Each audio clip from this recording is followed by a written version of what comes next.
Hey, I'm Ryan Reynolds. Recently, I asked Mint Mobile's legal team if big wireless companies are allowed to raise prices due to inflation. They said yes. And then when I asked if raising prices technically violates those onerous 2-year contracts, they said, "What the f*** are you talking about, you insane Hollywood ass?" So to recap, we're cutting the price of Mint Unlimited from $30 a month to just $15 a month. Give it a try at mintmobile.com/switch. $45 upfront payment equivalent to $15 per month. New customers on first 3-month plan only. Taxes and fees extra. Speed slower above 40 gigabytes. See details. Your Morning Blitz begins now. Pressure comes. Sawyer knocked it out and picks it up. Jack Sawyer headed down the sidelines. Ohio State scoop and score and dagger from 82 yards. And Ohio State can start plotting for Notre Dame and celebrating a third consecutive playoff victory. Buckeyes out of the championship game. I get chills every time I hear it. Yeah? That was maybe the greatest touchdown of the year. Jack Sawyer. Oh, I love that guy. I was so happy for him when he did that. And here we are. Tonight. Kelly, I'm going to go home and take a long nap. Yeah? Yep. I got to stay up for this one. It's a huge day today. Are you going to sleep through the inauguration? Yeah, I need to get some rest for the game tonight. Okay. You know, why do they have to do that on the same day? We have Martin Luther King Jr. Day today. We have the inauguration. We have the national championship game. It is a packed day. It is, man. What time's that? What's the inauguration, at noon? Noon. How long will that last? Oh, probably an hour. Oh, well, I won't be napping yet. Yeah. Yeah, I'll probably be eating at that time. I mean, they'll do it. It'll be live. I mean, they've got an entire day-long schedule, starting with a breakfast. Oh, I don't, yeah. So, and then all the way up through the 3 inaugural balls that happen tonight. So, I mean, it's a humongous day, but the actual oath of office is at noon, and then Trump will speak, so.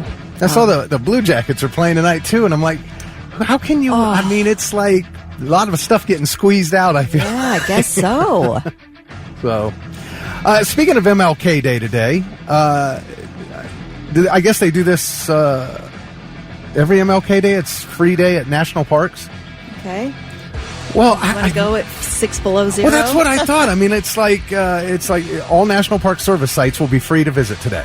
Well, I guess that's across the nation. Are there some down in comfy? Well, probably. Florida's kind of cold right now, But of all too. the days to do this, why would you do this in the middle of January?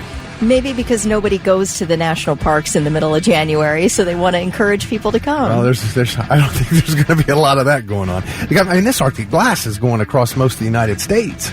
Can I tell you how much I got done in the 15 hours TikTok was banned, please? Oh, May yes. I please tell you how much I got done yesterday? In fact, I did not, and I was well aware of when TikTok came back online, and I was kept refreshing to see if my TikTok was back.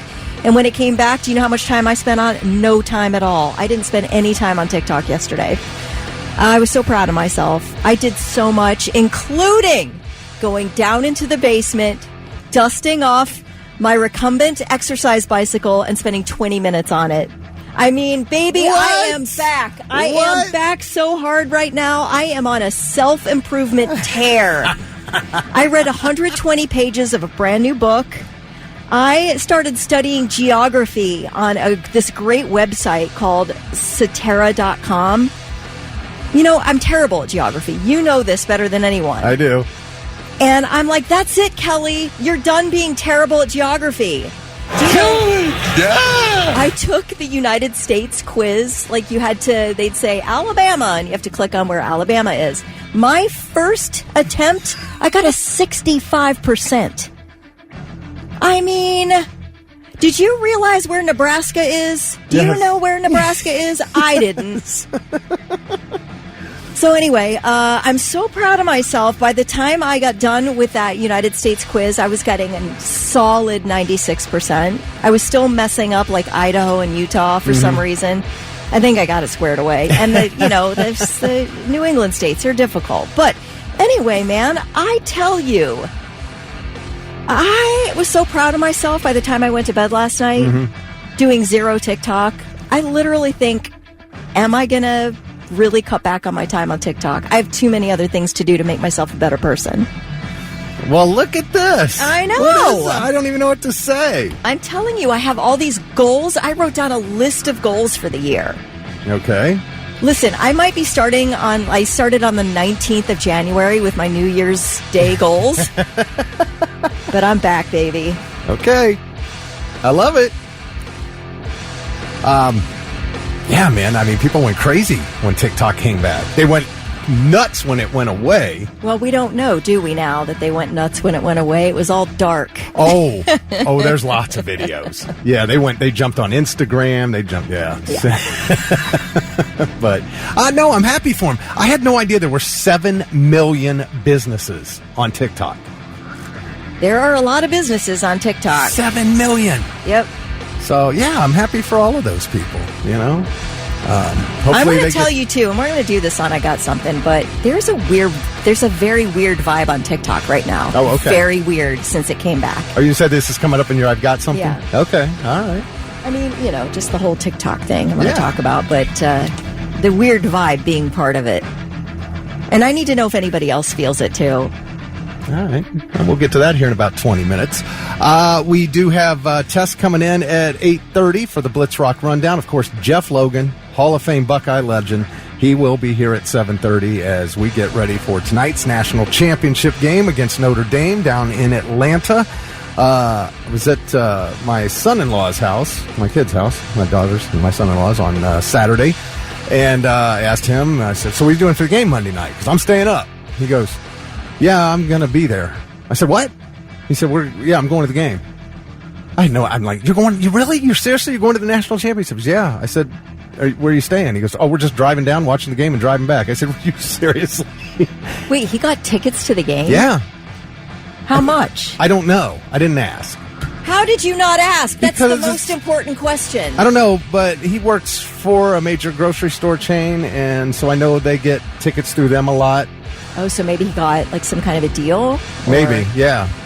Maybe he got a perk, and that was his perk. Yeah, right. I don't know for sure, but my wife's brother's going with him. Oh, how fun. Out of nowhere, they're like heading down, and I'm like, but they're driving straight down, going to the game, and driving straight back.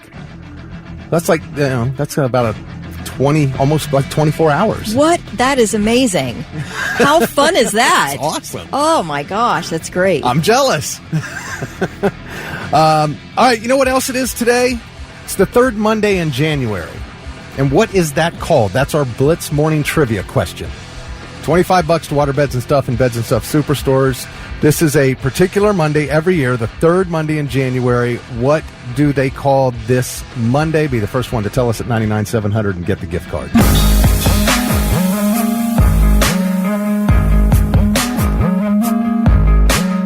Days of the new on the Morning Blitz, 6:24. Happy Monday, happy MLK Day, happy National Championship Day, happy TikTok is back day, and there's one other thing that is going on today, and this happens on the third Monday every year. This was our Morning Blitz trivia question. What Monday is this? It's a specific Monday, and it happens the third Monday of January. Is this when everyone stops going to the gym? Well, no, I think Quitter's Day was last week or something like that, what they call that. Today is called Blue Monday. Okay. And it's officially the most depressing day of the year. And it's just a coincidence that happens to be linked to Martin Luther King Day most years.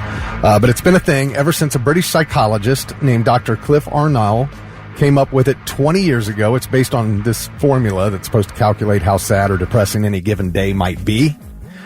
And the third Monday in January is the perfect storm of peak terribleness, it says. Bad weather, short days, enough time has passed since Christmas that you've lost the good feelings, and now all you have left is the letdown and debt. Your New Year's resolutions have failed. Your motivation has hit rock bottom, and you realize you're facing another entire year of work ahead of you, and summer and vacation is nowhere in sight. Jeez. So it's called Blue Monday. But Heck, you just got started. You haven't had a chance. You just got started yesterday. You haven't I quit? am really, and I explained all of it. I won't go over it again unless you want me to about how much got I on her did bike, yesterday. cleaned up her bike, got on her bike. Got on my bike. I'm bettering myself. In other words, I didn't see a single congratulations from any of our listeners on how I'm bettering myself. So don't worry. I've written it all down. I will be holding a grudge. Well, Doug said the first step is admitting you have a problem. Problem with what? I think because you said you stayed off TikTok the entire day yesterday, so he thought you were admitting you had a problem. I came back at about, when was it, 1 p.m. or so? I forget. But I got on. It's a weird vibe over there right now, so I was like, you know what? I don't need this. I have a lot to do today, and it's all turning me into, like, peak Kelly. So I think that's great. We'll see if it lasts. I don't know. Around here, I don't think, there's a whole lot of blueness because we're getting ready for a national championship. Yeah, so Buckeye we're in a fans are great ecstatic. mood. Heck yeah. Man, now Notre Dame talking a lot of trash, Kelly. Yes. Yeah, they are. They're talking a lot of trash. Listen, are you on the WSYX ABC Channel 6 on your side or whatever it is, that Facebook page? I'm telling you, whoever's running that page is doing a great job. They are so funny, number one. They are trash-talking the Fox affiliate where's Notre Dame? Indiana. South Bend. Yeah. They're like trash-talking back and forth. It is so funny. It's really great. I thought this was only going on during the game. Yeah, well, it's really expanded. It's expanded the last couple games. There's like a lead up. There is, during the game. Okay. So I encourage you, like if you've got Facebook on your phone, just kind of keep it open and see what the posts are. They're pretty funny. Yeah, so there's a lot of trash talking going on there. I will tell you that. All right. Well, if we better win, it'll be a Blue Tuesday here. That's what we'll have, a Blue Tuesday. They should have played the national championship game last night because most people have today off, and then we could have enjoyed, Yeah. Oh, we can't interfere with the NFL playoffs. Yeah, there has to be playoffs. There has to be some type of compromise we can make here, because I think I'm planning on us coming to the national championship game every year. So if we could maybe adjust it, maybe the entire city of Columbus can have the day off on Tuesday. I'm willing to work with that. Sean said, a little late, but congratulations, Kelly. Glad you figured out you don't have to have the internet to live through life. Now, Sean, I don't think you're sincere in that congratulations. I didn't get that kind of feeling that you really meant it. I think you were trying to S-talk me. So you're going on the list. All right. Real quick, Sean said already called off work for tomorrow, so I can stay up late tonight. And perfect. Regarding Blue Monday, Doug said, dang, Rick, I was in a pretty good mood until you read all that. Yeah. I do have to say congrats to Jeff Browning from Millfield. He was the first one to text in the correct answer, and he's got the $25 to water bets and stuff. It's the Morning Blitz. And now it's time for I've Got Something. Let's see if these dummies have anything worthwhile for us. Blue Monday morning edition, 6:39. Kelly Quinn, Thick Rick. I'm going to go ahead and go first because I think Kelly's got the better story. I don't know what this weird thing is on TikTok, but I can't wait to hear about it. It's a vibe. That's all, man. It's indefinable. All right. Okay. Well, that'll be coming up here in just a moment. I just want to tell you about this 40-year-old guy from Hungary. He was on a bullet train that was zipping through Germany last week. They had a scheduled stop halfway between Munich and Nuremberg, and he stepped off the train to have a cigarette. Well, they closed the doors before he got back on. The train started to leave. So he just jumps up on a bracket connecting two of the train cars. And then this train kept going while he's on this bracket in between the cars. This is a bullet train. 175 miles an hour. Oh, my God. This guy's on this bracket between two cars for 20 miles before somebody saw him and alerted whoever, and they stopped the train. But 20 miles at 175 miles on this bracket. How long did that take, a bullet train to go 20 miles? Do you think? Well, it was going 175 miles an hour. So can you figure that out? Because you know I can't do math. So how long did it take, and how long was this guy holding on? That is just so absolutely 9 minutes. Crazy. Was that 9 minutes? Yeah, about 9 minutes, I'm guessing. Holy moly. That is outrageous. He should get free bullet train pass for life, don't you think? No, because he said he jumped back on because his luggage was on board and he didn't want to be separated from it. He's facing charges for an act disruptive to operations, and he also didn't have a trick ticket. He boarded illegally. Oh. So I don't know what was going on with this guy. Well, I mean, if he'd have bought a ticket and maybe they, announced how much time it would be and they were short on the time or something, I might agree with that. But because he got on illegally. Well, and for part of that ride, he didn't take up a seat at all. Well, so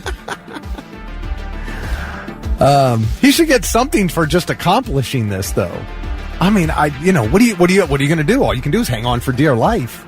Yeah, somebody said 180 miles per hour is 3 miles per minute, 6 to 7 minutes. He was hanging on. Thank you for the math. That's awesome. Yeah, I can't imagine it. I can't imagine it. That would be terrifying. Because you're thinking at any second I'm getting bumped off this and run over by the train. Yeah. At any second. Yeah. That's happening. I mean, and that fast, man. That's a long time. Jeez. It's a long time. All right, what's the weird vibe? All right, well, Let's hear TikTok this. voluntarily shut down late Saturday night. If you're not a huge TikTok fan, you're probably sick of hearing about it. But let me just say that, it was maybe around 10:30, 11 o'clock last night. Things started getting glitchy and weird, and then all of a sudden you got your message that said TikTok is not available in the U.S. Right now. So that happened.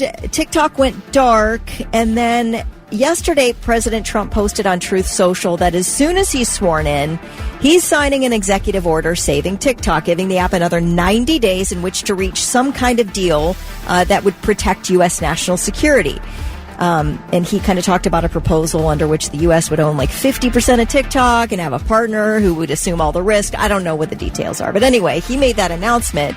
And with that word, TikTok decided, hey, we're going to come back online. So within about 15 hours of going dark, everything was back online on TikTok. But I do want to tell you that the energy on the platform is super weird right now. And I don't know if you've noticed it, but this particular TikToker definitely noticed it.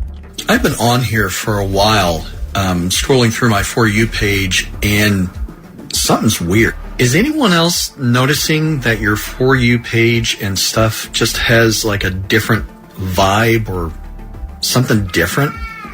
I mean, is the algorithm the same? Is it changed?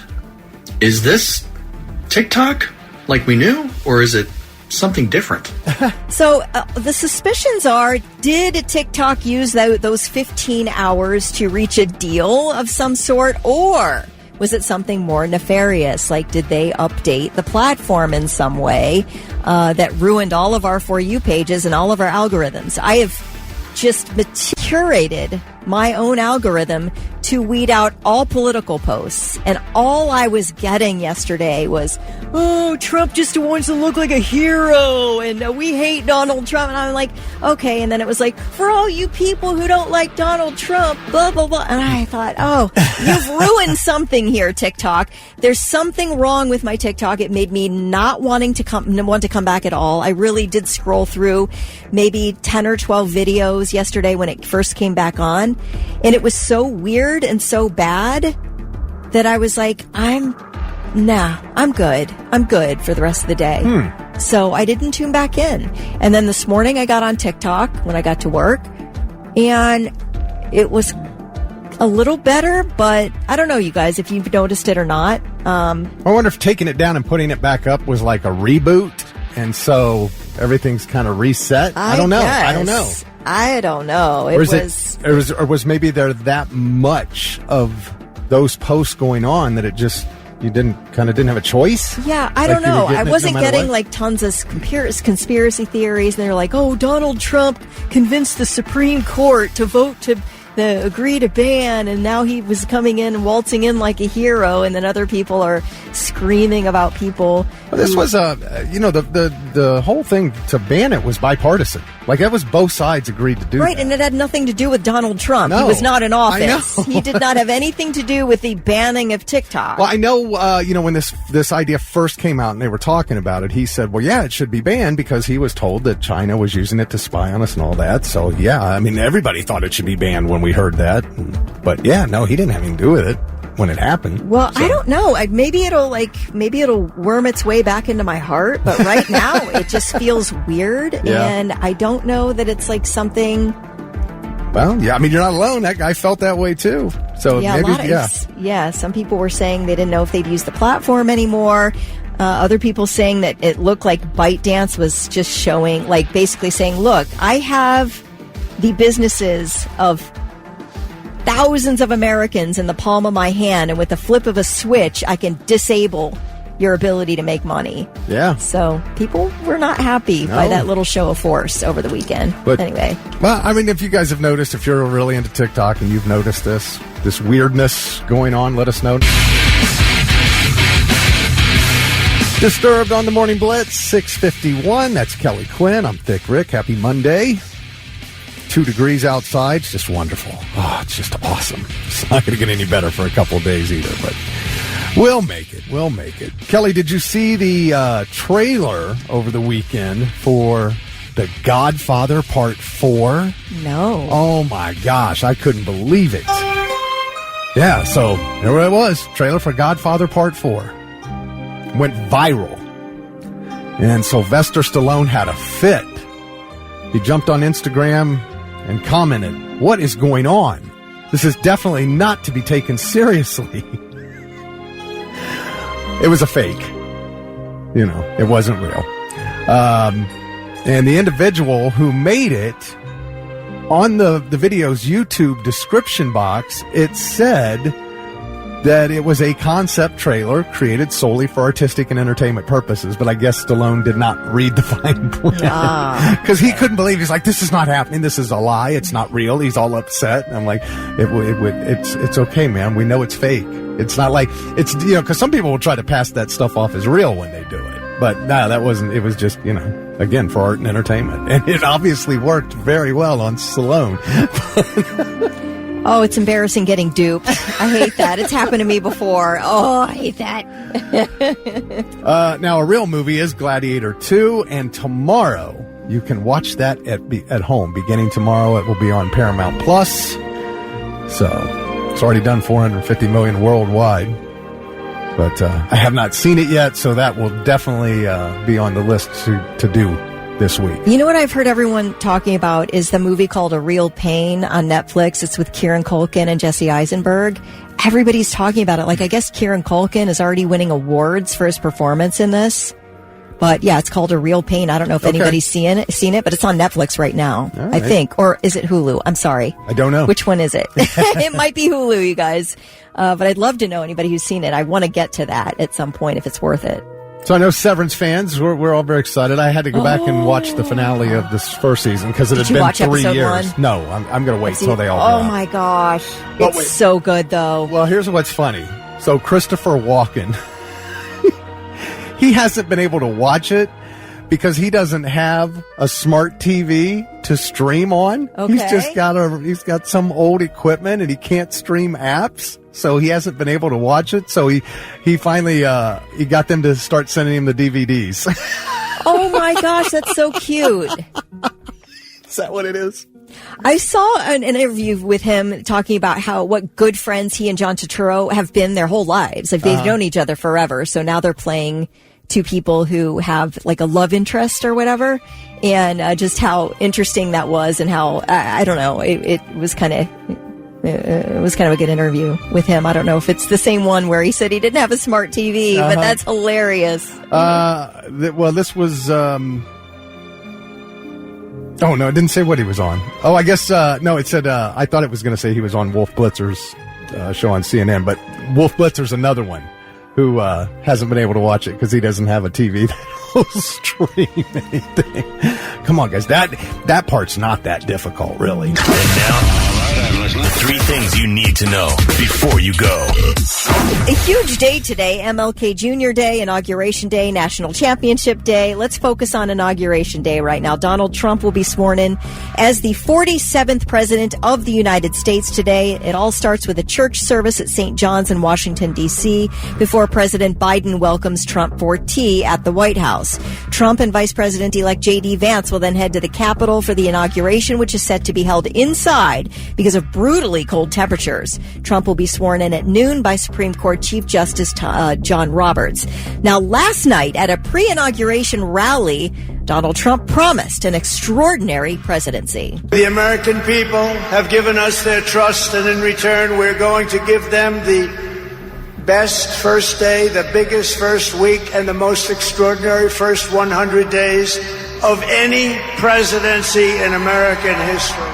He said he will sign a large number of executive orders today, starting as soon as he takes the oath. He's expected to sign roughly 200 executive actions, which include orders, memoranda, proclamations, and any other presidential directives. Some will be signed at Capital One Arena. The rest will be signed at the White House. They are expected to involve border security, a slew of immigration orders, expanding energy production, reducing the cost of living, directing the military to construct an Iron Dome missile defense shield made entirely in the U.S., and making public the remaining records relating to the assassinations of President John F. Kennedy, his brother Robert F. Kennedy, and Martin Luther King Jr. It's all happening today.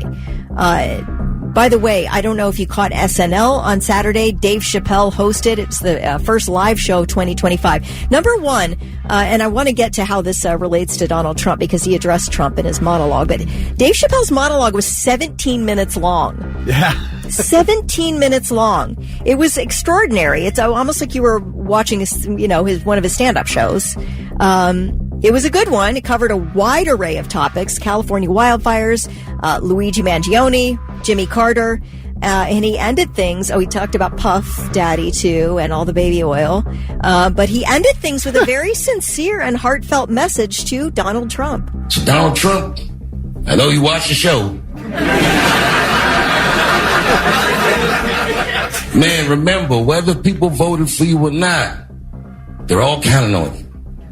Whether they like you or not, they're all counting on you. The whole world is counting on you. I mean this when I say this. Good luck. Please do better next time. Please, all of us, do better next time. Do not forget your humanity, and please have empathy for displaced people, whether they're in the Palisades or Palestine. Thank you very much, and good night. So it was really good. I don't know if you caught the whole thing, but it was excellent. Yeah, that was a good message. It was. The story he told about Jimmy Carter was very touching. Dave Chappelle has a real gift. I mean, obviously, of course, that's didn't need to be said, but just incredible. All right, those are your three things. Are you experiencing TikTok detox? TikTok detox. Symptoms include phantom thumb scrolling, staring blankly at your locked phone, and whispering, "For you, page, come back." TikTok detox. Side effects include productivity, awkwardly dancing in grocery aisles, and trying to duet with your spouse. Treatment options may include breathing fresh air, talking to humans in person, or trying this thing called reading. Consult your friends if you still have any. Call today because life after TikTok is possible. Maybe. Good morning, Blitz. Kelly Quinn, Thick Rick. That is so funny, Kelly, because I just realized how true it is. It said some of the, the side effects of losing TikTok. It said everything I did yesterday. Productivity, reading. Yep. You did exercise. I mean, everything in there was you yesterday. I haven't exercised since 2016. So that is true. I exercised yesterday. I got down on that recumbent bicycle that I've been swearing I was going to dust off. And it's clean. It's clean now. It was used yesterday. I only did a 20-minute ride because that's how out of shape I am. Well, you got to start. Got to start somewhere, man. Somewhere and you build up. I'm the same way on the treadmill. My treadmill died back in November, and I wasn't right back where I was at, when I got on it a couple weeks ago. So you got to work back up to that now. I did read I think it was right around 120 pages of a new book I just started. So, I'm back into living life. It's hilarious. Yeah, so it was dark for 14 hours, and people were losing their minds. And I just thought this one girl, what she had to say about it was interesting. We want to talk about criminal behavior. This right here. This is a crime. This is a crime against humanity. She said this right here, and she's showing the message that you all got when it was gone. Yes. Yeah. So, a crime against humanity. Well, I mean, 7 million businesses. That's a lot. I mean, that's a lot of, that would be a big economic hit to people, you know? My gosh. I never even thought about it like that. I mean, I know there's a lot of influencers, but we always talk about the fact that the average annual income for influencers, if you take all of them, the average is like $12,000 a year. But there are quite a few who they really make all their income from that. Right. And even if it's just a side hustle, where you're making, a few $100s a month, that just helps you pay your car payment or something. I have one. It's huge. I have a side hustle. It's not on TikTok, but I have a side hustle doing just that. And it makes a big difference. It's a part-time job. What if somebody said today, nope, you don't have it anymore? Yeah, I would. You'd be bummed. I'd be mad. I'd be very angry. And when it came back, I'd be celebrating like all these people. We're back! We're back!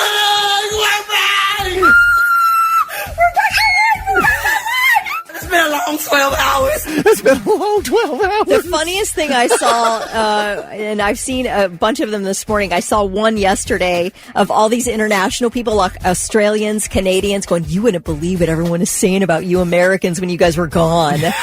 And but they're like, but I was on your side. I was sticking up for you the whole time. Welcome back. This Australian guy was like, yeah, I posted, like, what do people really think about Americans? He goes, I posted it when you guys were gone. Go look at the comments. You're going to see what people really thought about you. But I was defending you. I didn't say anything mean. They were really funny. I got a kick out of watching some videos that people had put together, like they had compiled people freaking out when it was gone. If they were posting on Instagram and YouTube and stuff, and they were going through them and narrating through them. And some people were confessing like that everything their whole TikTok was based on was a lie. Like they say they were like always doing these long runs, training for a marathon, saying they never actually did the full run. They just sort of like faked it or whatever. People saying, I can't believe it. Yeah, there's different. This one person who was like taught you how to make this viral coffee drink was like, I never really liked coffee at all. People were doing all these confessions, as TikTok was ending. Oh my gosh. And people throwing fits as TikTok was ending. And then one guy came back and he goes, couldn't you have been dark a little longer? I look like a real idiot right now. Yeah, I mean, what are they going to say when people call them out? But you said you were a fake. What do you got? I mean... Right. It was funny. There are all these conspiracy theories out there now, too. Like, people were like, did you notice that TikTok or Facebook now has an official TikTok? And yeah, they're linking your TikTok now to your Facebook page? I don't know. That's what somebody texted. I guess you probably have the option. I don't know. And then somebody was saying, Shou Chu, who's the CEO of TikTok, now it doesn't say CEO on his official TikTok page. Like all these little conspiracy theories about what's actually going on TikTok. But it did screw with the algorithm. And many, there are people who've texted in and agree with me that once you got back on, your algorithm really that you'd finally curated over the months or years was sort of messed up. And the videos that you're accustomed to weren't not there. Yeah, I'm guessing that's just from the reset. I guess so. Yeah. I guess we're going to have to work on it all again. By the way, that the Red Note that everybody was planning to jump over to, that's also based in China, experts say it's a bigger and greater security risk than TikTok. Right. It's owned by the Chinese government, I think. But I think that was like a form of protest where people are like, you think that we're concerned about our own data. Watch us jump over to an actual Chinese-owned app. Gosh. And a lot of people did. I did. I had it for about an hour, Red Note, and then I deleted it. Yeah. But I was listening to Elon. He was mad because he was against the ban. He supports keeping TikTok, but what makes him mad is that in China, Facebook, Reddit, YouTube, and his platform X are all banned. Like, China bans all of ours, but they're mad that we would want to ban theirs. It's like, come on, man, that still works. So, anyway, well, we'll see what happens in 90 days.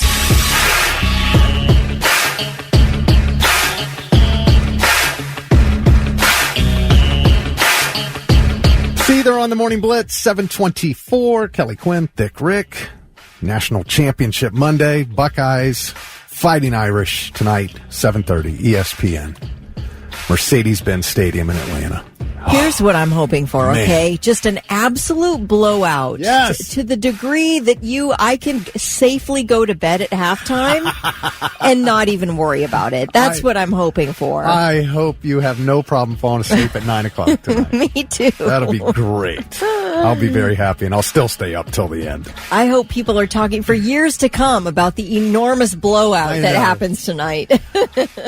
I had people ask me, really, you're going to stay up? And I'm like, how often does this happen? Yeah, I mean, you that's never right. know the next time we're going to be in this game. That's right. You know, we expect it. We think we're going to be great for years to come, and we're going to Right. get more appearances, but you don't know. You don't know. It's hard to do. That's right. So, yeah, I'm going to watch every second of this game tonight. I'm just going to take about a 4-hour nap when I get home. What would the score have to be for me to safely go to bed to where it's over? You cannot overcome the lead. Well, I don't know. That's up to you. What do you think? No, I mean, I'm telling you, I'm asking you, what is a non-overcomable lead? Well, I mean, that's, I'd say if we're up by 3 scores, you're probably safe with the, 3 scores, that doesn't feel like a lot. Well, that would be like 17 points. Yeah, I'd like to be up by But with that, how good 35 points. Well, okay. 35 points. That's a guaranteed lock. Okay. But I think 17 at halftime with how good our defense is, Yeah, I don't think they would overcome that. Okay.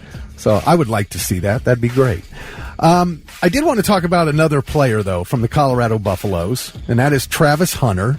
He's a two-way player like his coach, Deion Sanders, was. He plays wide receiver, and he also plays cornerback, who covers the wide receiver and tries to keep the wide receiver from catching the ball, if you didn't know. But he has a podcast, and he just found out that the quarterback who played for Georgia this past year, Carson Beck, who got hurt and didn't get to play in the playoffs, he entered the transfer portal, and he was offered an NIL deal worth $10 million to go play at Miami this year. Okay. To go play for the U down in Florida, the Miami Hurricanes. 1 year.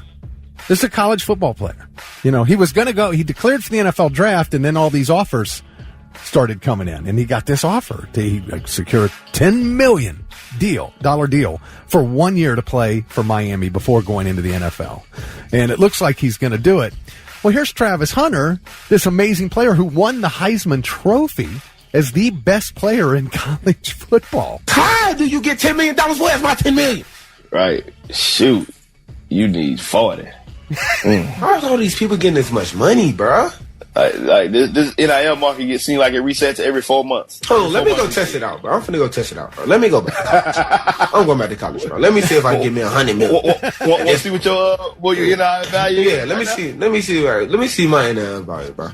Let me see if I can go back and win another Heisman, and because $10 million, I ain't make that in college. Right. Let me negotiate. Let me go get on the phone. Hey, Travis, I want to hit them.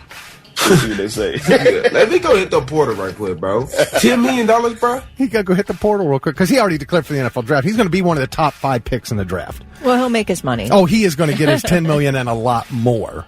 But he thought, well, maybe I can play another year and get another $10 million before I head out. But if you're going to be a top 5 pick, there's no reason to keep playing in college. If you get hurt, you screw that all up. So why would you not go? Because if he's one of the top 3 picks, he's going to be guaranteed like $40 million. Without even stepping on the field. So, but I just thought that was interesting. Because the one thing I knew was going to happen is you were going to have a lot of people making money, but you're going to have a lot more not. Because there's 10,000 Division I college football players, and a couple hundred of them are making a lot of money. Some are making very little, and some are making nothing. And the other sports, outside of maybe a couple basketball players, they're not really getting paid anything. Not, maybe grocery money, but I suppose that helps in college. They're still getting their degrees, hopefully. But, I kind of figured this is about the way it was going to go. There was going to be some big names making a lot of money and a lot of people who weren't making much at all.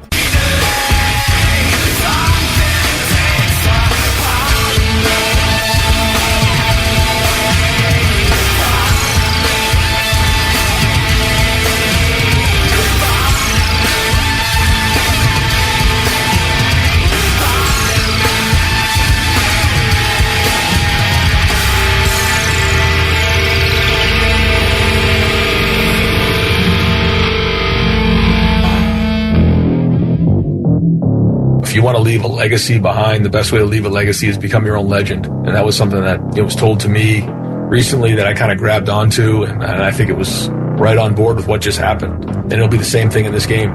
These are the types of games where that stage is set to become a legend.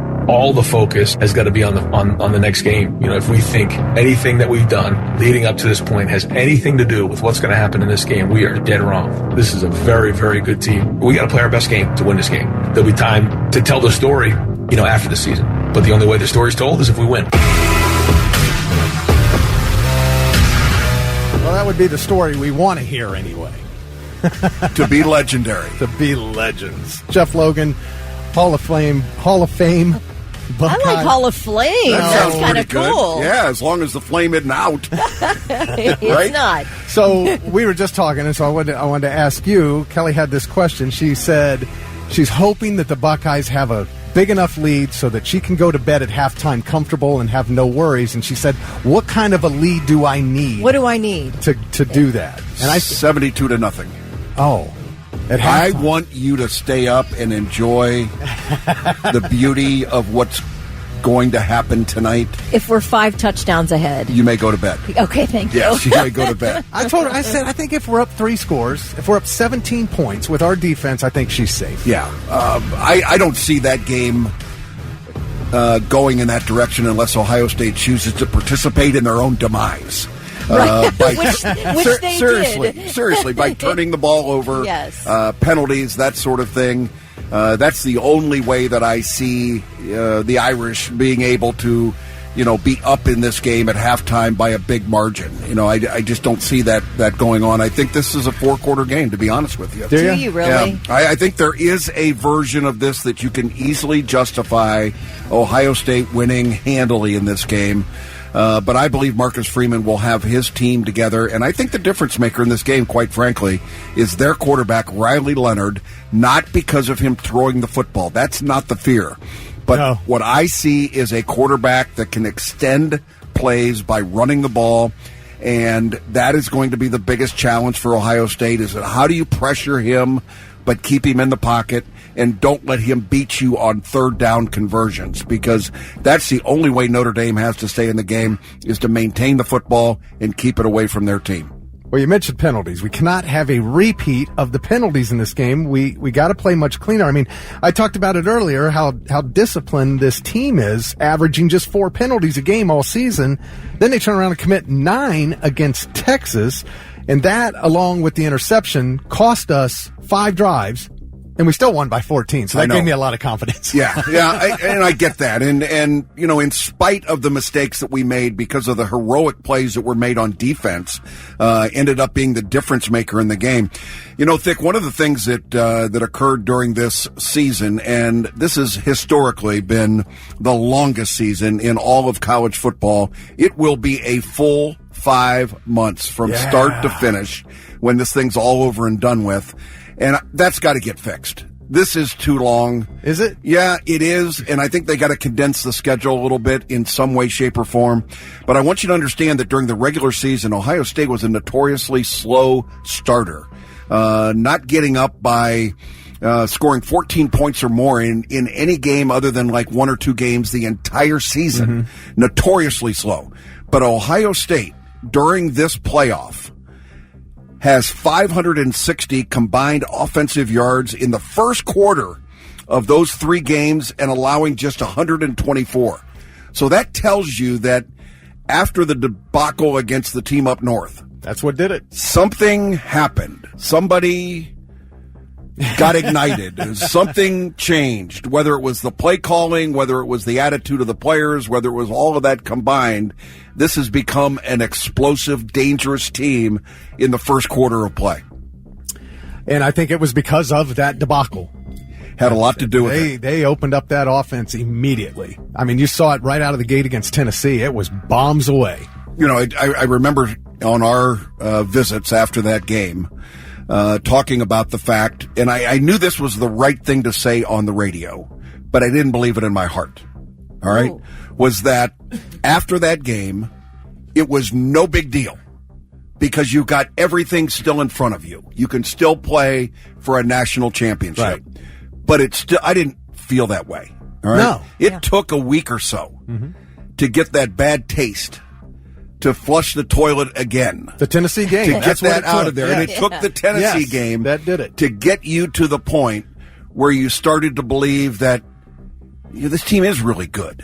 And maybe there is something special ahead of them that they can, but it's going to be against Oregon. Holy crap. They're undefeated. How do you can't beat Oregon in the Rose. Then you go smoke, and then the Texas game. Now all of a sudden, here we are with everything available that Ryan Day is talking about. And he's right. Quite frankly, everything that you've done to this stage means nothing to the outcome of this game, but it has a lot to do with your preparation. Yep. And as I look at Notre Dame's schedule, I'm looking at this going, okay, well, they're not beating up on the Big Ten or the SEC here. They went up against a pretty good USC offense who hung 35 points on. They pulled out the win. But in my opinion, they had a much easier path to this game than we did. I think they were fortunate that they got to play Georgia with a backup quarterback instead of Carson Beck. Indiana and Penn State were definitely not on the same level as Texas and Oregon, who we played, right? I mean, no doubt. So no doubt. I think we are much more tested than they are. I think the Penn State game is probably the best barometer that we can use as a comparison to Ohio State. And, they got up on Penn State and quite frankly, they were able to hang on and win that game 27-24. And you remember the Ohio State game at Penn State. It was a game that Ohio State got down 10-0, quick pick six at the beginning of the game, thinking, Will Howard has cost us the entire season. This thing is over and done with. And Ohio State came roaring back in that game. And I just think that from a talent standpoint, from a depth standpoint, that Ohio State ultimately has got too many weapons for Notre Dame to be able to control. Oh, yeah, and I think we're going to find out real quick if the Irish, secondary is as good as the stats say they are. But again, you look at the competition, they have not seen anything like this offense. They have not had to cover receivers like this. No question. At all. And Notre Dame historically, under Al Golden, who's their defensive coordinator, plays man-to-man coverage 60% of the time, which is a lot. Yeah. All right? Will Howard is the number one quarterback in QBR man coverage.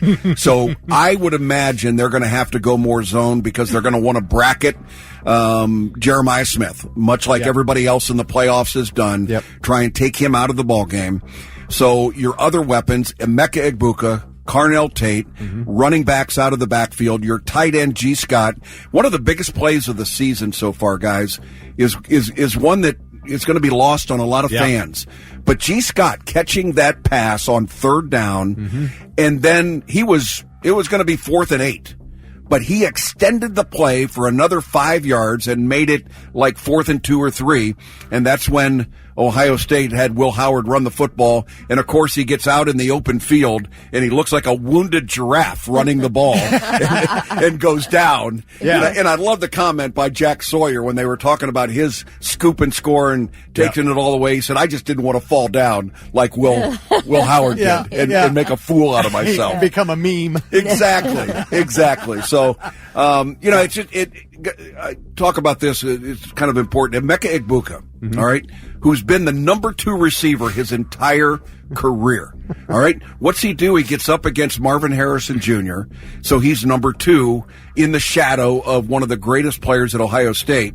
And then all of a sudden, this wazzy, crazy freshman comes in, Jeremiah Smith, and he gets relegated to number 2 again. Oh. And where is he?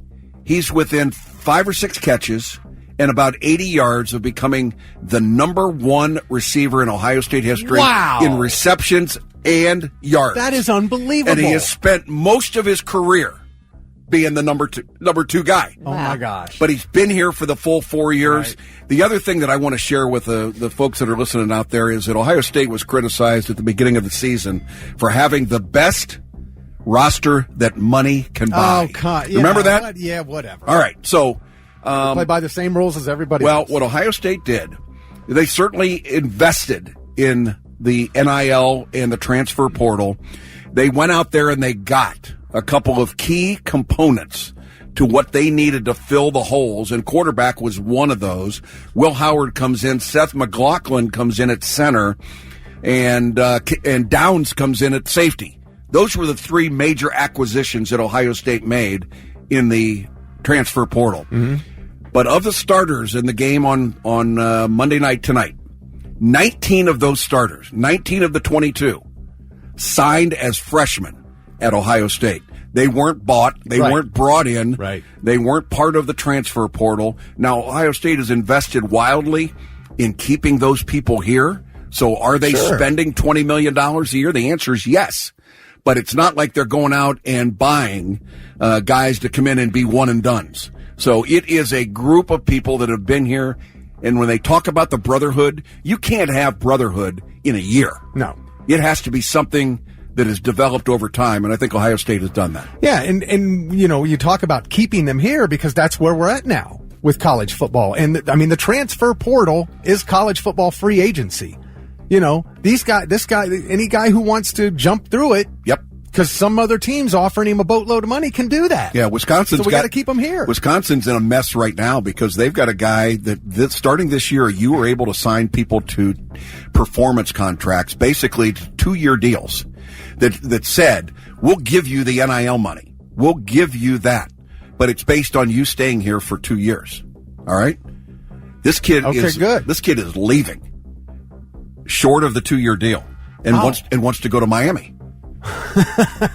And Wisconsin's going, we're not letting you out of it. Yeah, I mean, that's why you signed the deal. Yeah, there you go. So there's going to be a lot of issues that go on. So we got contracts now. It does, yeah. there are. It's a wild, wild west to say the very least.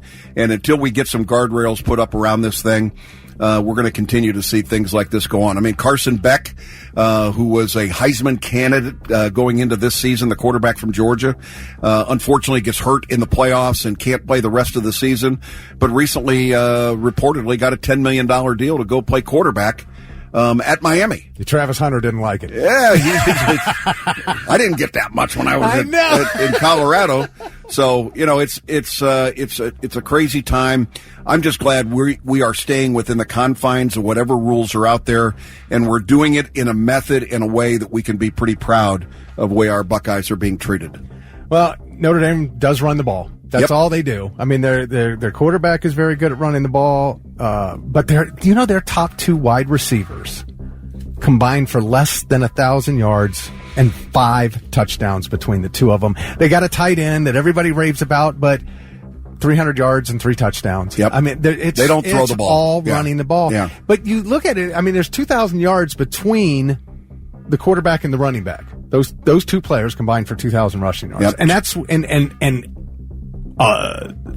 30 plus touchdowns. No question between the 2. No question about it. Jeremiah Love, that running back, and Riley Leonard, the quarterback, are the 2 that you've got to stop. Yes, and that's the thing. You look at our defense now against the run. It's ridiculous. I mean, Texas, Oregon, nobody has been able to run on them in these playoffs. No, and if you look at the stats just during the playoff era, Ohio State has been dominant during that period of time with this defense. And I think Jim Knowles is maybe the unsung hero in all of this. I don't think he gets enough credit for what he has done with this defense and the tools that he has there. Yeah, the players have got to go make the plays, but he's putting them in positions where they can succeed at a high level. I was so happy for Jack Sawyer on that. That is one of the greatest plays in Ohio State history. Hey, I want to encourage everybody, talking about Jack Sawyer. And Kelly, this will bring you to tears, my dear. I promise you. Let's hear it. There is a forum out there that players can write on. It's created by LeBron James. It's called the Players Forum, or Players Tribune. Okay. The Players Tribune. And if you Google Players Tribune and Jack Sawyer, it'll pop up. And he penned a story after the last game about his historic scoop and score and the attention that was on him. But more importantly, what happened after the Michigan game and what transformed things as far as that locker room is concerned, and his relationship with Ryan Day. And he has some stories about how Ryan Day and his family have been treated here in your hometown of Columbus, Ohio. And I would challenge anybody, whatever level fan you might be, whether you are on the Ryan Day bandwagon or not, to not come away from this feeling a little bit differently about how Ryan Day was treated. So read that article, Players Tribune, Jack Sawyer. It is absolutely terrific, and you'll begin to have a better appreciation for not only what these, and you know, I get it. Ryan Day's making $10 million a year. Who cares? But for his kids to be treated the way that they were, for his wife to be treated the way that they were in school, for the kids is beside anybody's reasonableness. Yeah, I mean, look, I love the Buckeyes. I want them to win so bad, but yeah, you got to be realistic, man. Be smart. Yeah. How do we not commit penalties?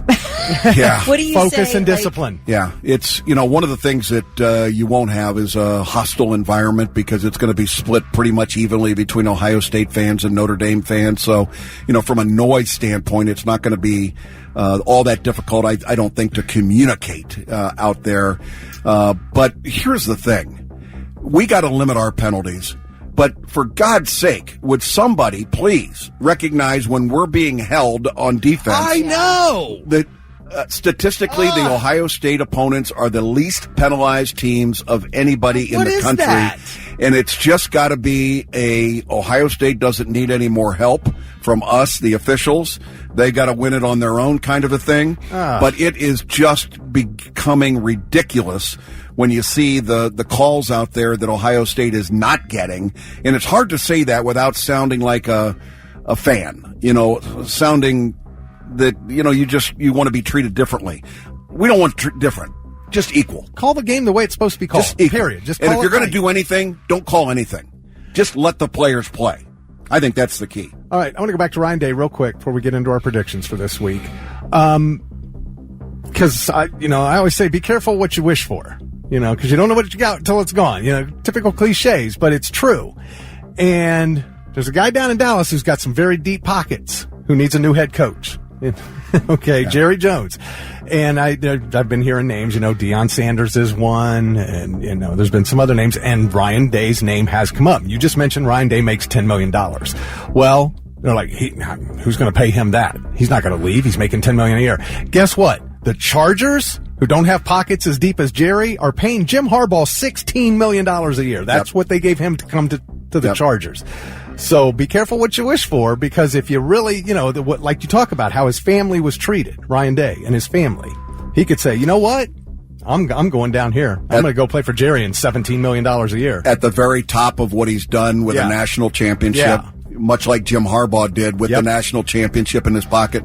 If that happened, and I doubt that it will, but if it did happen, at least he would go with the pride and privilege that he had done it the right way, as opposed to that cheater Jim Harbaugh who did it the wrong way. Not that I have an opinion about this one way or another, but at least Ryan Day could go down there and look himself in the mirror and know that he did it the absolute right way. So I want you to remember Urban Meyer, historic coach at Ohio State, going into the College Football Hall of Fame. His entire coaching career at Ohio State, 7 years. Yeah. If Ryan Day stays around, this will be his 7th year coming up as the head football coach at Ohio State. How quickly has that gone by? Because we thought the Urban Meyer era was like decades. It felt like it. It did. It was 7 years. And he was 7-0 against the team up north. All right. Ryan Day, 1-4. Didn't play him in 2020 because they quit. Not that I have an opinion. All right. But next year would be the 7th year. Yeah. Wow. And I see college football coaches, if you could stay in one place for 7 to 10 years, you have done a miraculous job. You know, the idea of a Nick Saban staying around as long as he did, that doesn't happen anymore in college football, guys. Yeah. It's going to be next up, whoever that next coach is. So anyway, on to picks. All right. Well, 28-14. We won that game. And the closest prediction, the score predicted, was 35-23 for the third week in a row. Jeff Logan. I am hot in the playoffs, just like the Buckeyes are hot in the playoffs. This will not be 35-23, but it'll be damn close to that. 34, because of that great number 34. 34-23, Ohio State beats Notre Dame. Wow, just 1 point difference. 23. All right. Kelly Quinn. 34-23. I'm going to Price is Right you because you're on a hot streak, and I cannot not do that. You're killing me. All right, I won't do it. I'm gonna give you the score I want it to be, okay, so that I can go to bed at halftime. Good. 49. Whoa. 17. Man. Wow. Okay? That's what I need. I would love that. That's what I need, folks. You'll be the queen forever if that is the case. All right, Thick. I think you were right. I think you said it earlier, and I had thought the same thing. We just have to keep Riley Leonard in the pocket. You know, he's great at running the ball. We keep him in the pocket most of the game. I don't think they're going to score many points. I think we'll be able to do that, and the Buckeyes will win this game 31-17. That'll be terrific. Buckeyes by 14 in that. That would be awesome. Ohio State, an 8-point favorite, I think. Yeah, 8.5. Yeah, which is pretty good. And, you know, the one thing that we have noticed is that Vegas has a tendency to get these things more right than wrong. And, you know, four-quarter game, that's an 8-point spread. So, Kelly, I don't think the ability to hit the snoozer at halftime is going to be all that great. I think we'll see, Jeff. We'll see. Notre Dame will keep it close. I'll text you either good night or good morning. Okay. All right. Sounds good. Well, it has been a pleasure having you here every week. For 5 months. You guys aren't sick of me? No, never. Are you sure? In fact, if you want to call in tomorrow to tell us what you thought of the game. Come in. Just come in. I mean, it's going to be another, it's going to be like 0 degrees in the morning. I want you to get up and drive. But if you want to call in and I want you to know what a great job you guys do and how much fun it is for me to come down here. I've been doing it for a lot of years, and it's amazing to me because, you know, the music you all play here is not necessarily the music I generally enjoy. You're a country guy. So that's okay. To each their own. Country, that's all right. But you would be amazed at the people that I run into that don't look like your demographic. You know what I'm talking about? That don't look like your demographic. They don't look like rockers. I love you on the Blitz. Come on, you listen to the Blitz? Are you kidding me? Every morning I listen to those guys on the Blitz. And so what I would say to you, expand your demographics, okay? Hey, go Bucks, everybody. Go Bucks. Go Bucks. Traffic Blitz. All right, there's an accident 670 East at the 3rd Street, 4th Street exit. Traffic slow from 315. Traffic sponsored by Verizon. Straight Talk Wireless. Need more data so you can stream your Jam mix on loop? Switch to Straight Talk and get real unlimited data on a reliable 5G network. Straight Talk, available at Walmart or straighttalk.com. That's traffic on the Blitz. Kick off the new year with Rumpke, a family-owned... And now... Three things you need to know before you go. Today is a national holiday for Martin Luther King Jr. Day. The annual King Day March in Columbus has been canceled because of the frigid weather, but the program at the Lincoln Theater will continue starting at 5 p.m. Columbus Zoo has decided to close today and tomorrow because of the cold weather. This morning there are level 1 snow emergencies in Fairfield and Pickaway counties. A handful of warming centers are opened in Columbus this morning because of the cold. The city's Recreation and Parks Department is making 5 community centers available beginning at 9 o'clock this morning. The lobby of the Columbus Metropolitan Library main branch is opening as well. All other community centers and libraries will be closed for King Day. Today is also Inauguration Day, with President Trump's swearing in moved indoors because of the cold. He will take the oath of office at noon today inside the Capitol Rotunda. It is the first time the inauguration has been moved indoors because of weather since Ronald Reagan's second term started in 1985. An Ohioan, 40-year-old J.D. Vance, will take the oath as vice president today. The last Ohio vice president was Charles Dawes from Marietta, who served under Calvin Coolidge from 1925 to 1929. So last time we had an Ohio VP in office, so that's pretty interesting. Something that just came down, I'll do my best with the story here. President Joe Biden has preemptively pardoned Dr. Anthony Fauci, retired General Mark Milley, and members of the House committee that investigated the January 6th attack on the Capitol, using the extraordinary powers of his office in his final hours to guard against any potential revenge by the incoming Trump administration. He says the issuance of these pardons should not be mistaken as an acknowledgement that any individual engaged in any wrongdoing. Okay, what else are we supposed to think? Nor should acceptance be misconstrued as an admission of guilt for any offense. Yeah, it's very customary for a president to grant clemency at the end of his term. But those acts are typically offered to Americans who've been convicted of crimes. Yeah, or at least accused. These people have had, there have been no investigations, no nothing. Yeah, so oh man, it's very interesting. He says Biden said these are exceptional circumstances, and I cannot, in good conscience, do nothing. He said even when individuals have done nothing wrong and in fact have done the right thing. Well, then what are you worried about? And will ultimately be exonerated. The mere fact of being investigated or prosecuted can irreparably damage reputations and finances. So he said he wanted to get out in front of all of it and issue preemptive pardons. So that's interesting. And again, it's for Dr. Anthony Fauci, retired General Mark Milley, and members of the House committee that investigated the January 6th attack on the Capitol. So they are all preemptively pardoned by Joe Biden this morning. And those are your three things. The Offspring on the Morning Blitz, 8:09. Kelly Quinn, Thick Rick, and Kelly, I know that you like targeted ads that come at you in social media that are about things you like. I do. If I have to look at an ad, please target it. All right, so check this out. London researchers have found that 54% of Americans experience dreams influenced by ads. 48%, I mean, that makes sense. You know, you see ads all day. Of course, they'll pop up in your head. I dreamed I was a giant flying circus peanut once. And it was the most delicious dream I'd ever had. 48% of young Americans have encountered well-known brands like Coca-Cola, Apple, McDonald's, and apparently flying circus peanuts while they're sleeping. And a shocking 41% of respondents said they would be open to seeing ads in their dreams if it meant they would get a discount. No kidding. Yes.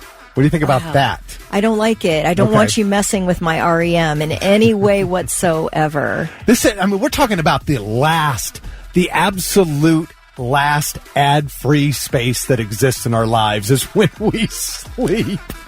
We can't lose that, right? No. Okay. Well, maybe I was wrong then. I thought you might be for this. I'm not for it at all. Well, I don't know how that would work. I feel like they would have to hook you up to something, right? To force that into your dreams? It's a chip, baby. Oh, no, not a chip.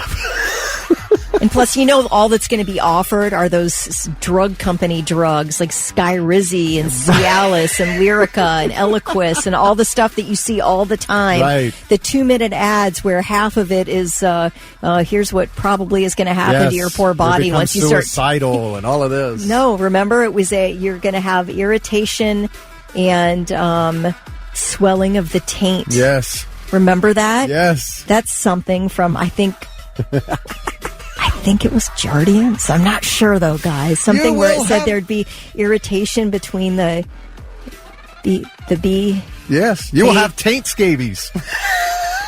No, but this was serious. I know, It was a real side effect of one of these drugs. Tons of. I don't need that in my dreams. No. You telling me how the area between the back and the front's going to swell up. I don't need that.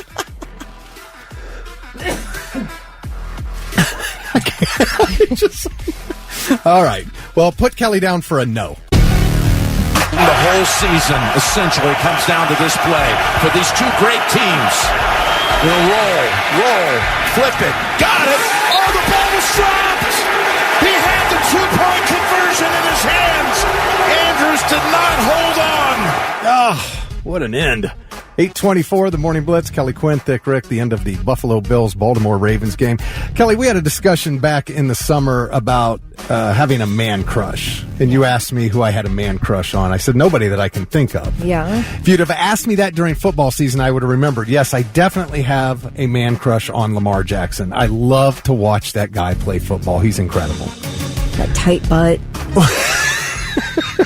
I don't even know who he is. He's the quarterback of the Baltimore Ravens. Okay. And, I know around here, between all the Browns fans and Steelers fans and Bengals fans, he's probably the most hated quarterback in the state of Ohio. Because he plays for all of their, the division rival.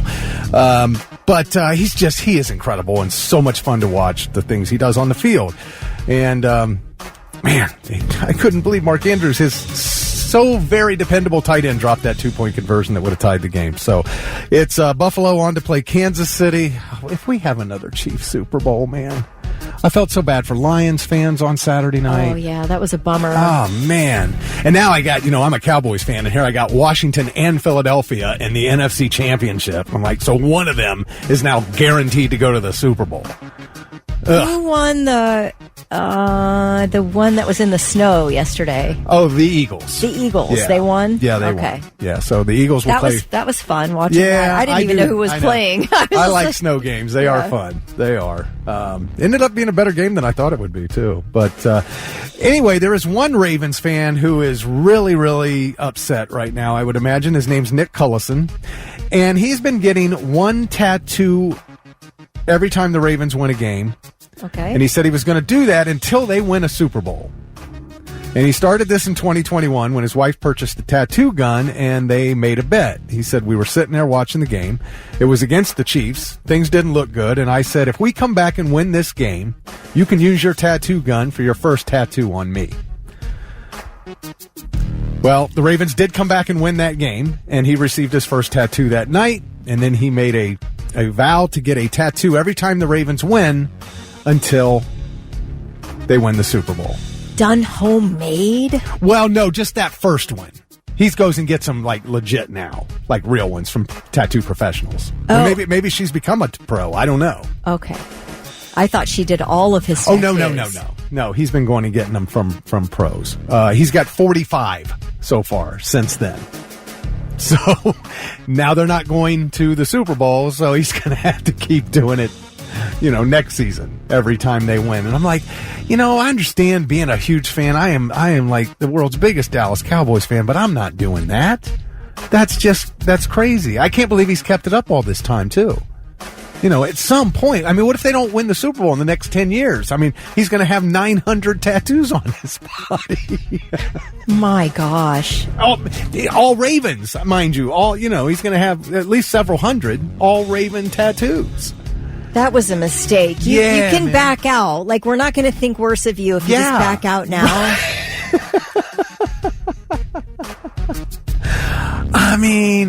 I've seen guys with several Buckeye fan tattoos, different kinds of Buckeye stuff. There'll be Brutus, the stadium, maybe Woody Hayes' picture, and so on. But 45, all of the Ravens? He and his wife, Naomi, who does all of his tattoos. Oh, she did do them all. Yes. Well, she must be a pro then. She's not. Have you seen some of these tattoos? No. Look at this. Oh, no. Look at that. That's a terrible tattoo. Well, I know that was the first one. I saw that one. That's embarrassing. But she's been doing all of them? All of them. Yes. Okay, dude, you need to get help. Seriously. I'd like to introduce you to a guy named Derb. He can help you out, make those look a little better. Yeah, that first one was like a stick figure. Right? Sort of, yeah. Not much more than that. It wasn't too far beyond that. It was just an outline of the Ravens guy. It's the Morning Blitz. It's time for another edition of Normal or No. Oh, it is the MLK Day edition, the Blue Monday edition, the National Championship Monday edition. Inauguration Monday. But not of Normal or Nope. I don't know why I played the Normal or Nope open. Whoops. Oh, I was getting ready to give my opinion on something. Oh. Doggone it. You know what? That's not right. Let me kill that. Let's do this right. I'm tired of your goddamn rock and roll, anything goes lifestyle. This is your Blitz Rock Rundown, the Monday morning edition. Rock and roll! Sometimes I just have too much damn sound in this computer, Kelly. So Tess is here. Tess, before we get started, what's your prediction for the game tonight? 49-7. See, she's right around where I am. What'd you have, 49-17?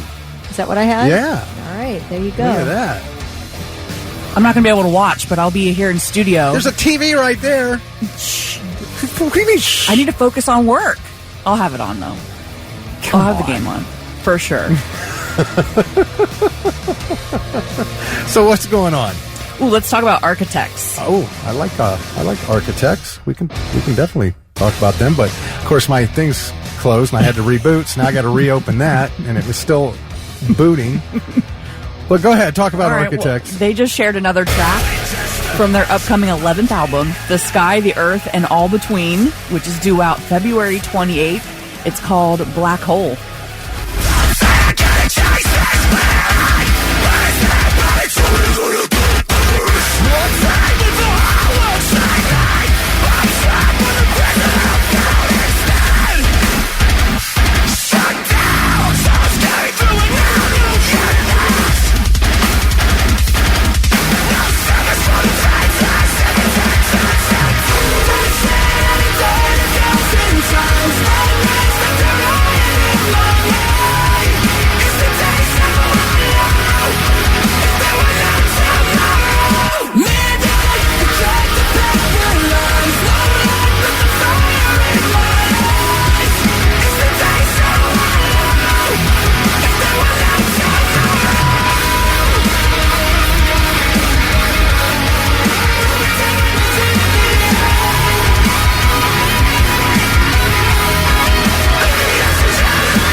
The music video is equally as intense as the song. Oh, yeah? Yep. And Ronnie Hunter, she posted it at theblitz.com. Listen to this.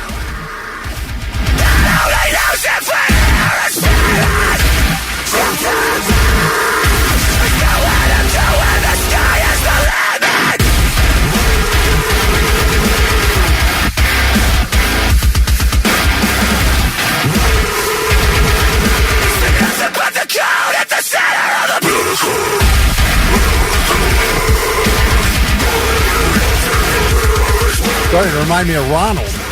I need a Hall's Mentholyptus after listening to that. Yeah, I love it. Nice. Woke me up this morning. All right, 9 Inch Nails. Yes, we're moving on. Just confirmed they're going on tour this year. Now, some venues accidentally leaked some of their show dates last week, but they were taken down pretty fast. But not before Reddit grabbed screenshots. The leaked dates included Toronto, Tampa, and Cleveland on August 23rd. But until the band makes an official announcement, these dates aren't set in stone. So 9 Inch Nails posted on social media saying, yes, we're touring, and more details coming soon. But with everything going on in California right now, we're pausing the announcement out of respect for everything that's going on. I wasn't sure we were ever going to see them on tour or do anything again because Trent's so into doing movie scores now. I mean, he's up for an Oscar. Him and, what's his name, Atticus Ross. Yeah, they're doing music for movies and being very successful at it. So he's already, I mean, he had talked about not doing any more new 9 Inch Nails music, but that, I mean, they can't tour. Right. So if this is right, we'll see him in Cleveland August 23rd. All right. All right, let me tell you about this Fire Aid benefit concert. Green Day, the Chili Peppers, Jelly Roll, my girl Stevie Nicks, and more. They're headlining the show on January 30th to help the victims of the California wildfires. Now, it's happening at 2 venues in LA, the Intuit Dome and the Kia Forum, and tickets go on sale this Wednesday through Ticketmaster. Now, if you can't make it to LA, I mean, it's really short notice. It's streaming live everywhere. Everywhere. Like Apple TV, Netflix, YouTube. Two more artists just got added. I'm trying to remember who. Stevie Wonder. I have no idea. And, what's her name? She became really huge the last couple years. Pop star. I can't remember her name off the top of my head. Dua Lipa? No. I don't really know. Anyway, it really doesn't matter. Olivia Rodrigo. That's it. Olivia that Rodrigo. She does have a great voice, but it's not really my kind of music. It sounds like Paramore still. All of her music. And then some AMC theaters across the country, but they haven't announced which theaters yet. That's kind of cool. Yeah. And No Doubt is reuniting for it. At this? Yep. Okay, because it had only said Gwen Stefani. Yeah. That's awesome. Yep. No, that's cool. Very cool. Yeah, and we still don't know, how much we're going to get from each artist. If it's just they're just going to be doing one song, we don't know because there's so many groups. It was only going to be open to 24. It was only going to be at the Intuit Dome. They had to add the Forum. They were moving it to the Forum. Now it's in both because that's so many artists want to come and perform. Yeah. I don't know if I'll sit down and watch it. I might watch a recap and I might donate. How long is it going to be? I mean, is this going to be all day? It's got to be, right? I mean, it's like a festival. I don't know. They didn't really give very much. I've looked on the website. There's not a whole lot of details other than a donation button and then who's going to be there. Yeah, well, I mean, it's one day. It's only one day, and it's in 2 places. And all the money raised is going to go to help wildfire victims now and to fund projects that can prevent fires in the future.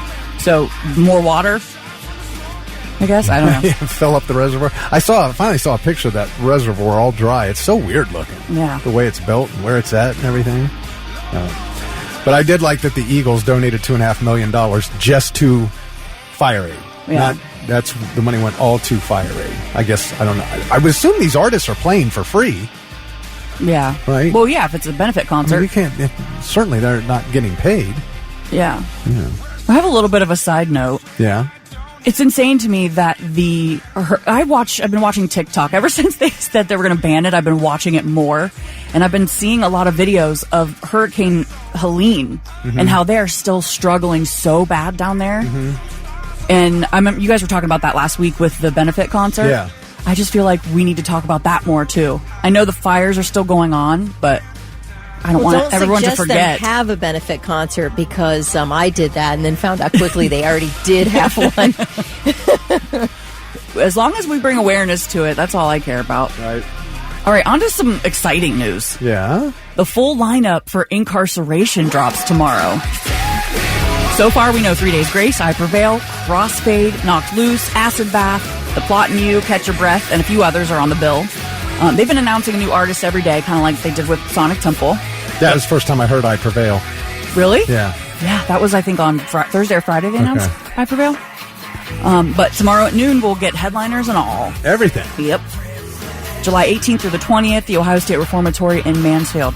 Oh, and they're teasing a few surprises during the weekend, so they're saying to make sure that you follow Incarceration on Facebook and Instagram so we can find out what those surprises are. Wait, they're announcing tomorrow at noon? Tomorrow at noon. We have 2 other concert announcements tomorrow. One at 10 a.m. and one at noon. And the one we're announcing at noon is here, and it's huge.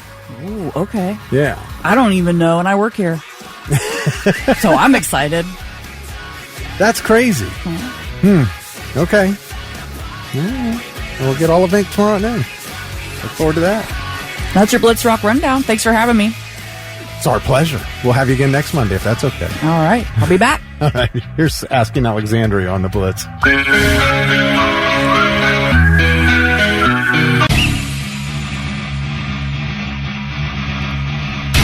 Asking Alexandria on the Blitz, 8:53. Kelly Quinn, Thick Rick. Hey, go ahead. I'm sorry. No. Can I just say really quickly, did you get that emergency snow squall alert yesterday on your phone?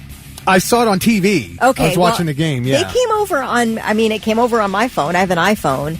I've never seen anything like it. A snow squall emergency alert. I saw that on TV. That was pretty interesting. Did you get any of that snow squall? It was kind of bad in areas. I know people are having trouble driving. We just had some whiteouts and all that. flurries. Yeah, we didn't get much at all.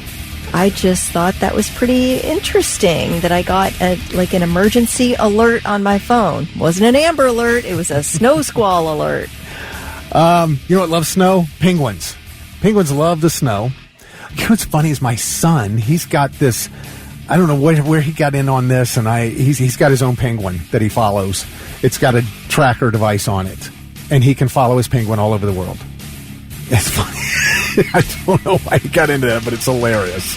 Is that available on some website or something? Yeah, he's got an app, and I think he paid a few bucks for it. Oh, but he did? It's his so penguin. Sweet. It's his penguin. It belongs to him, and he follows it. He can see everywhere it goes all over the world. It's funny. Wow. He had one before, the OG as he calls it, who somehow its tracker went dead or something, and he couldn't find it anymore. And he was very sad, so he got another one. Aww. But here's the thing about penguins. They traditionally stay with their partner for life. Like they mate for life. Penguins do. Did you know that? Is that an old wives' tale? No, it's just that's what... I think they get a new mate each breeding season. Well, it depends. But the divorce rate among penguins is rising. It's actually soaring. Is that now. right? Yes. In good times, they stick with their partners. They say there might be a little hanky-panky on the side. They may not be, sexually faithful to each other, but they are partners and usually for life. But they had a poor reproductive season. So a lot of them are now trying to find a new partner for next season to increase their breeding success. That is crazy. The study looked at the 13 past breeding seasons, tracking which individuals changed partners or divorced from one season to the next. And there were nearly 250 penguin divorces from 1,000 pairs, according to the study, which is a very high rate of divorce among penguins. So they're trying to catch up with humans, I guess. I don't know. Well, let me tell you, the female penguins are glad for you to go find someone else and leave them alone. Well, they're going to go find somebody else. No, when they can't. Do they have like a certain reproductive span of time? Well, I don't know. And then afterwards, they're just gloriously on their own as old lady penguins, having the time of their lives and not bothering with males bugging them all the time. How do you know they don't like it? It does say, unfortunately, the higher divorce rates will result in lower reproductive success across the colony. See? You got to stick with your partner. Or the world dies out. And now, 3 things you need to know before you go. The man is facing charges after he whipped a hammer through a Columbus fire station window over the weekend and hit a firefighter in the face. Court documents show 38-year-old Antoine Mitchell has been arrested on assault charges in connection with the incident. Happened early Saturday morning at the firehouse on East 5th Avenue. Authorities say a firefighter was left with cuts and loose teeth when she was hit in the face by the hammer. What the heck?